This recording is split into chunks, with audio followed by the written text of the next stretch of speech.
If you have bought an aftermarket screen from China for iPhone 7, iPhone 7 Plus, 8 or 8 Plus, you might have the problem that you're not able to press the screen into the frame because there's a gap here. And the reason why there's a gap is because the aftermarket chip here is too big. So it's a little bit hard to align this IC chip in the slot here. So what you have to do, you have to get a tool like this and you press it gently under this metal plate. And there's a sticker under the plate, so to release the sticker a little bit, take it up and down like this.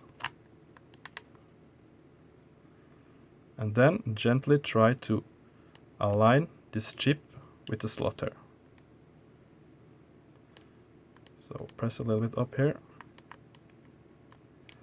In my case, this is an original screen, so I don't have any problem with this, but this is just to show you.